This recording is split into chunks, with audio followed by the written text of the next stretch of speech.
twavuze ko yavukiye mu gihugu cy'abaturanyi cy'u Burundi ari impunzi, avuka mu mwaka w'1961, akaba yarize ibintu bigiye bitandukanye, aho yari afite impamya umenyi mu bijyanye n'itumanaho. Ngira ngo impamya umenyi ari nayo yatumye tumubona cyane mu itangazamakuru, kuko yari abifitiye ubumenyi. Akaba afite masters degree muri gender studies and human rights yakuye muri kaminuza yo muri Afurika y'Epfo ya Pretoria, kandi yari afite degree itangazamakuru yayikuye mu gihugu cy'Ubufaransa. Yakoze imirimo itandukanye, akora imirimo itandukanye, aho yakoze mu kigo cya Orenforo, akora muri Profam twese hamwe, yego. Akaba kandi by'umwihariko ari no mu bantu batangije uriya muryango wa Transparent Rwanda, watangijwe n'abagera kuri 20, ari mu bawushinze. Yabaye muri Orenforo, ndetse anakurira Maison de la Presse, umuryango w'abanyamakuru. Hanyuma yabaye mu imiryango itegamiye kuri leta igihe kinini. Ndibuka ko ubwo hakorwaga ubushakashatsi ku ruhare MDR yari ifite mu guca amacakubiri mu Banyarwanda, mu gice cya societe civile, nawe ari mu basabye leta ko binyuze muri societe civile n'inama yabereye ku Kabusunzu, nawe ari mu bagize uruhare rwo gukumira ku cyo kibazo cyakwirakwira u Rwanda rwose.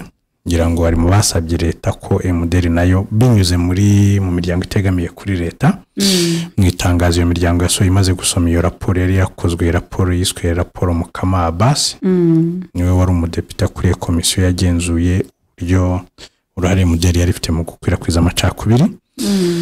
Ari nawe rero mu miryango itegamiye kuri leta nabo babonye iyo raporo, bashingira ko nayo ubundi bushakashatsi nabo bari bakoze, bemeza ko MDR ishobora kuvanwa ku rutonde rw'amashyaka yemewe mu Rwanda. Yego. Urumva rero harabumva ubu imbaraga ze za politike n'uruhare muri politike y'u Rwanda n'iza kera. Transparency Rwanda mu izi ngamba zose zo kurwanya ruswa yari umuntu utarya iminwa, yari umugore ushize amanga, niwe wazanye ijambo ibifi binini niba nibuka. Ndibuka avuga ko rura ishobora kugira uruhare mu guhirika ubutegetsi, ibiciro by'ingendo byiyongereye icyo gihe, abaturage bababaye, twari tugisohoka muri Covid. Ntabwo rero yari umumama urya iminwa, ariko noneho icyo nabikubwiraga nuko ari inshuti y'itangazamakuru by'umwihariko, nta wamutumiraga ngo yange. N'ikigo kiwe, hari ibigo byinshi buriya bihari, imiryango itegamiye kuri leta, Transparency Rwanda iri mu bantu mu miryango ikorana n'itangazamakuru cyane. Yego, iri no mu miryango yatumye abantu bamenya uburenganzira bwabo, cyane cyane mu guhagarika ruswa n'akarengane. Nibuka ko bajya basohora raporo uko ruswa ihagaze mu gihugu, icyo bita perception, uko abantu bayibona, uko abantu bayumva, ikagikora n'urutonde rw'ibigo biri imbere cyane mu gutapfuna,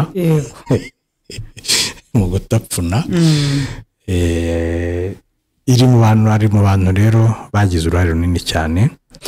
Nibuka ubwo perezida yari Gabiro mu mwiherero w'abayobozi, aramubura, arababaza ati kuti mudatumira umuntu nk'uriya.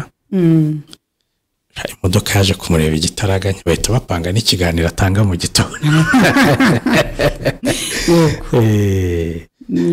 Yagize imbaraga ze yazikoresheje mu kubaka igihugu, mu buryo bugiye butandukanye. Tumushimira rero uruhare yagize, kandi tunihanganisha umuryango we. Yagiye ahembwa n'imiryango inyuranye, yakoze ibintu binyuranye. Ni igihombo igihugu kigize nk'uko twabivugaga, ariko ni urugendo nanone rwa buri muntu, reka umuryango we tuwihanganishe. tubabwira ngo haruhukire mu mahoro. Yagaragaraga cyane kuri Twitter cyane cyane ahanganye asubizanya n'abavuga nabi leta y'u Rwanda n'abavuga nabi ubuyobozi. Ntabwo yari cecekaga, yari umutaripfana, reka mvuge gutyo rwose. Icyo ni nacyo gisobanuro cya Marie Immaculée, yari umutaripfana. Ibitekerezo bye uko yumva ibintu yabitangazaga gutyo. Reka rero tumwifuriza uruko ridashira. Ni igihombo Transparency Rwanda igize kubura umuntu nk'uriya yayoboye igihe kinini, ariko nanone yari muri manda yatorewemo 2021 yagomba kuzarangira 2026. Hari abantu rero bagiye bagira icyo batangaza kuri Twitter yashyizweho na Transparency imaze kubitangaza. Reka tunyure muri message zabo. Twitter yagiyeho saa 3:15. Reka tunyure muri message zabo turebe icyo abantu bagiye bavuga. Ubuhanga bw'ibyuma bazidushyirireho.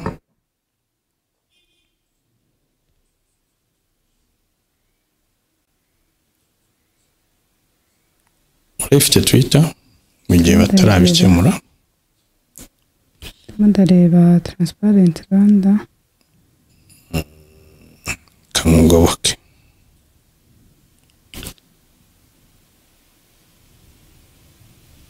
Fungura ngwaye. Ni Twitter bashyizeho saa 3:15. Transparency yavugaga ati tubabajwe cyane no kubamenyesha urupfu rw'umuyobozi wacu rwa chairperson wa Transparency International Rwanda Ingabire Marie Immaculée watabarutse muri iki gitondo cyo ku 9 z'ukwa 2025 nyuma y'igihe yari amaze arwaye. Transparency Rwanda ifurije condoléances kuri famille yabo, ku muryango wabo. Hanyuma ikiruhukire mu mahoro.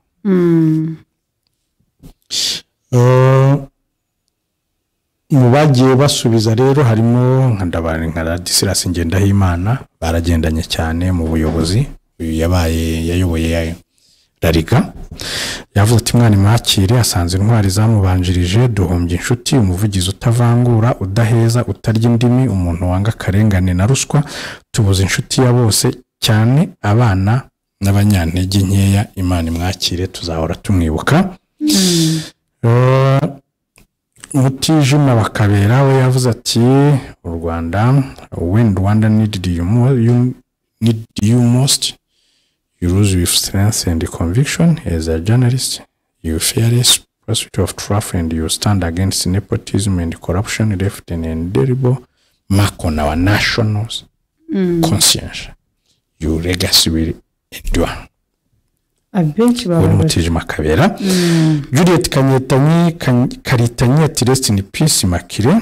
Your dedication and fight for gender equality will remain a lasting legacy for a Rwandan girl. For Rwandan girls, you will be dearly missed. Wiri Rukundo yaboye Radio Rwanda. Kambanze mere kwibi bifi binini. Wiri Rukundo yaboye Radio Rwanda. At my deepest condolences, a colleague and a liberated patriotic mom, may her soul rest in eternal peace.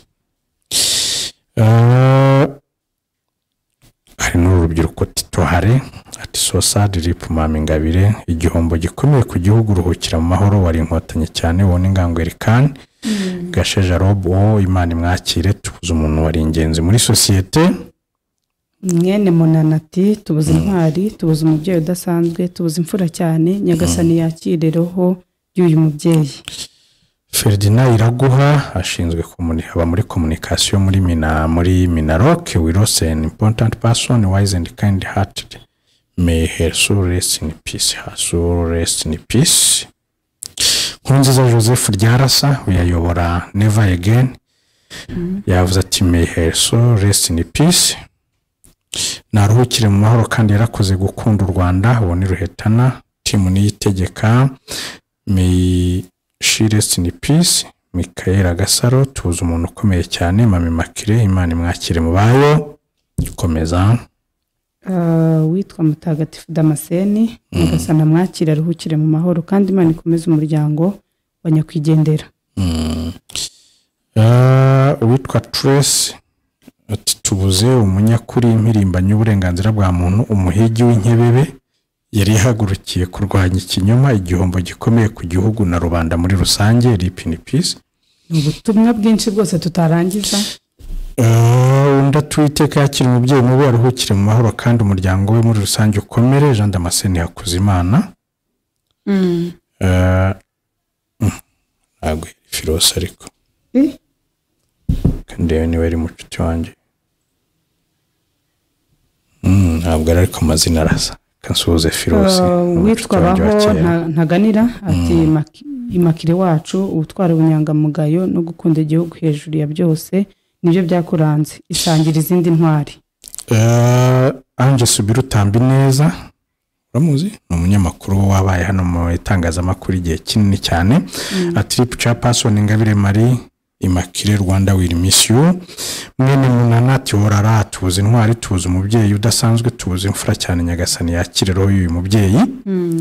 Ariko twibutsa n'abantu ko dufite umurongo bashobora guhamagaraho, ufite icyo amuziho akaduhamagara live 788 Witwa Lofia ati it's a big loss to our country. She was very wise and the truth teller. Her work done will always be remembered. Rest in peace Imakire. Witwa Vladimir Putin President nawe kandi ni umuryogo yugo ni izina ry'iryo ni iryo ati Nyagasana kwireka iteka uruhukire mu mahoro mubyeyi mwiza w'umunyakuri.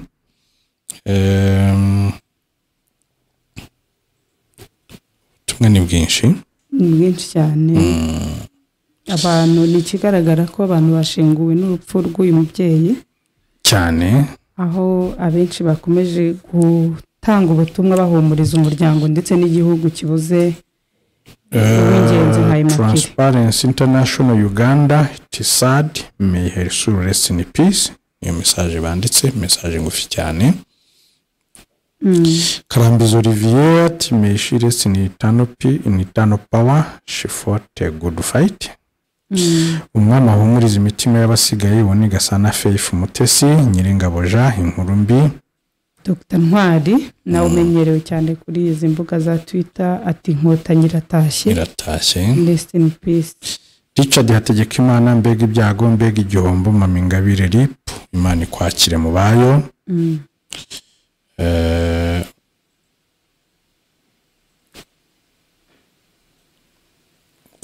Uwitwa DJ Ponti ati Ntwari iratabarutse. Ikibazo rero ruswa akarengane bishobora kwiyongera kuko ijwi rye ryakemuye byinshi.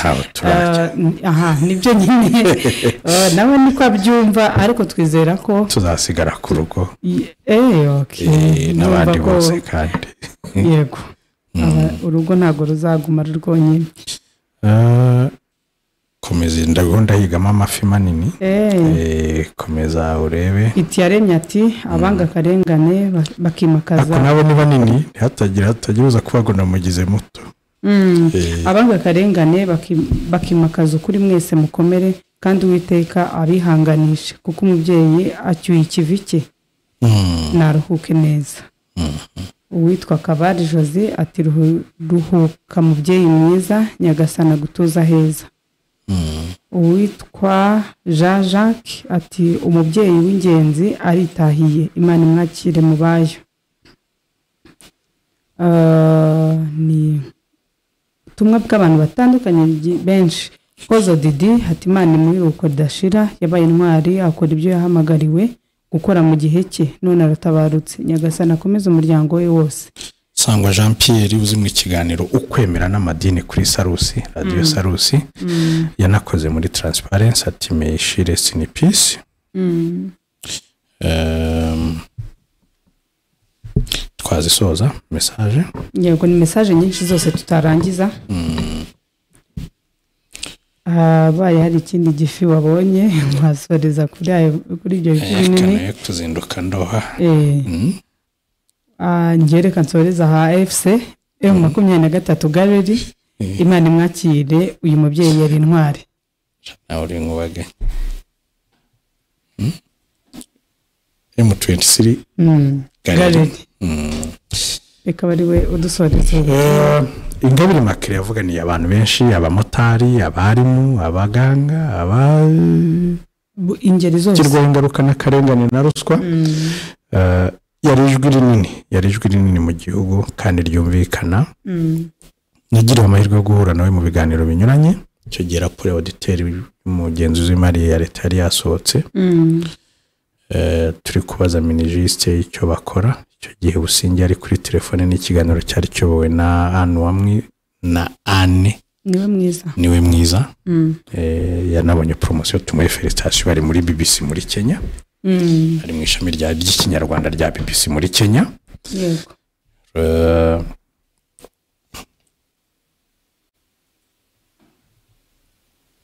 Hanyuma mu kiganiro icyo gihe nibuka ko hari byinshi tutumvikanaho na Minisitiri w'Ubutabera mu buryo bwo guhana abarya amafaranga ya leta n'abayagaruza.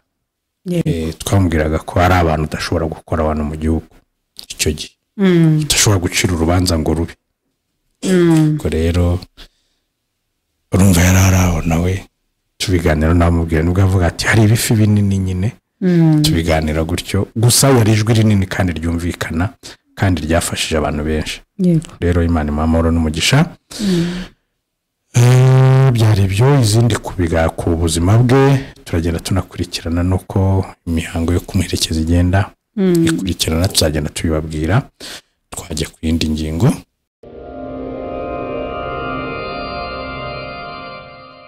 Muraho waba uri kubaka cyangwa se gusanuka bukeneye ibikoresho byo kurangiza inzu yawe mu mucyo utangaje. Credo Ceramics nicyo gisubizo cyawe. Credo Ceramics bafitiye amakaro meza y'ubwoko bwose utasanga ahandi, harimo n'ayamamaye ku isi hose ya Sagi Ceramics. Tubafite n'ibindi bikoresho by'ubwubatsi birimo amarangi meza ndetse n'imashini ziyavanga mu mabara yose wakwifuza. Tubafite parafo za rangete, douche na toilette byose byiza cyane. Dusanga imbere ya gare ya Remera unyuze mu muhanda uri munsi ya station ku nyubako ya Ikaro Plaza. Waduhamagara kandi kuri 0788 82 50 46. Ikirenze kuri ibyo turanabatwaza. New Hope bafite inzoga za Moap bakorera Tedemir imbere yo kwandamage 0787731442. Izi nimero wazikoresha wifuza kurangura byisumbuye cyangwa usaba amakuru, ariko izi nzoga za Moap ziri ahantu hose. Elite Shine Services irafitiye laundry and dry clean igezweho ihanagura neza imyenda yifashishije imiti igezweho muri dry cleaner z'Iburayi. Tugane tuguhe service zose za dry cleaner kandi umucyo w'imyambaro uzaba batuzaniye uzatumugaruka nta kabuza kandi useruka ukeye. Elite Shine Services ibarizwa ku Kicukiro mu nzushya ya AR Kamasho mu Wiriringi. Urenze ku karere gato werekeza Nyanza ku muhanda kaka 15. Nta rungu mu gihe utegereje service kuko Elite Shine Services bafite na coffee shop aho ubona ikawa nziza yateguwe n'abahanga ndetse na jizu umwimerere. Elite Shine Services kuberwa kwawe niyo ntego yacu.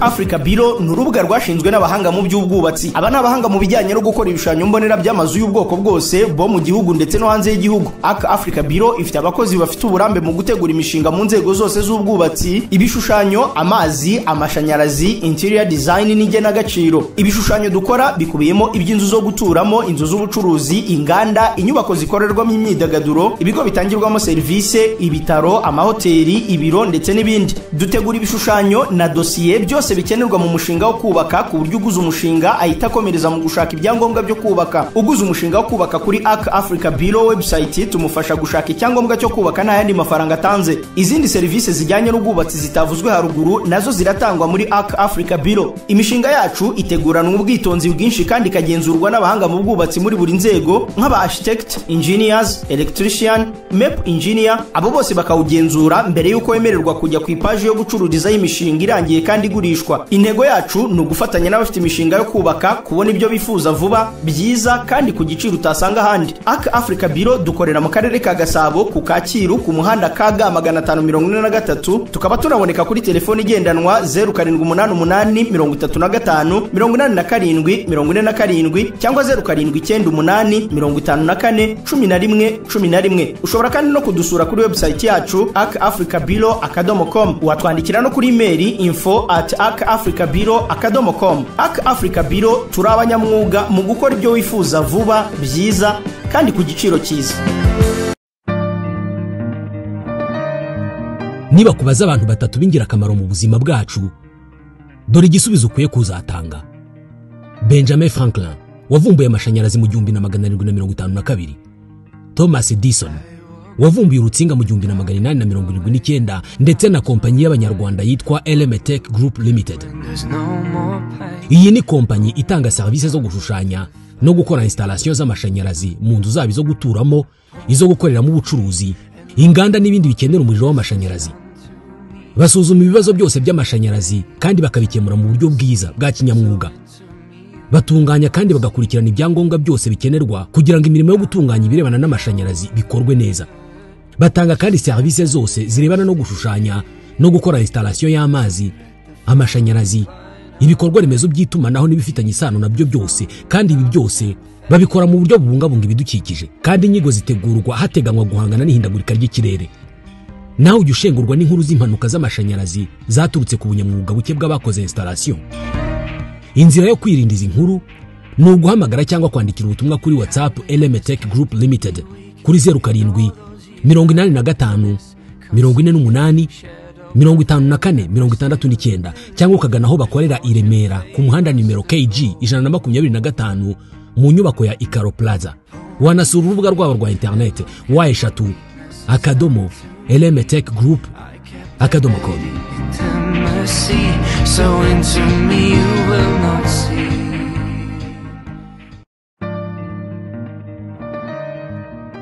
Ntabwo ushobora kubara ingano ya miliyari z'amadolari ziba zihererekanijwe mu bucuruzi bw'isi buri segonda. Ku isi amafaranga ameze nk'amaraso atembera mu mubiri, ubucuruzi bukaba imitsi itembereza ayo maraso. Hanyuma ibigo nka MGEI Limited bitanga amahugurwa n'ubujyanama ku bucuruzi n'imisoro, bikaba bari mu bigisha uko bakira. MGEI Limited ni sosiyete y'inzobere mu bukungu zitanga amahugurwa n'ubujyanama ku misoro cyangwa taxation, uko bakoresha EBM, ibaruramari cyangwa accounting, ubugenzuzi bw'imari cyangwa auditing, corporate management cyangwa imicungire y'ibigo, financial management ariyo micungire y'imari, gutegura imishinga no kwicunga project management, ndetse n'imicungire y'abakozi. Niba uri umucuruzi, ni gute wahuza ibyaranguwe, ibyacurujwe n'ibisigaye byose bikoreye muri EBM system? Amasomo atangirwa muri MGEI Limited azatuma umenya impamvu wacuruza gutunguka cyangwa se naguhe gutangira business niba wari utaratangira. Ibigo bya leta n'iby'abikorera bikeneye abarimu b'inzobere ba MGEI Limited kugira ngo bishobore gutera imbere. Amahugurwa atangwa na MGEI Limited atangwa ku manywa, ku mugoroba no muri weekend. Wahitamo kandi kwihugura online cyangwa iyakure guhera mu kwa 9 mu 2025 unyuze kuri wa_iganeza_rawa. Dukorera Remera ku Gisimenti ku muhanda w'amabuye uri munsi ya Umuyenzi Plaza ugana ku Murenge. Duhamagare kuri 07 84 94 21 55 ubundi urebe itandukaniro riri mu gucuruza no gucuruza wunguka. MGEI Limited, make change, we make the difference. Just never been tested.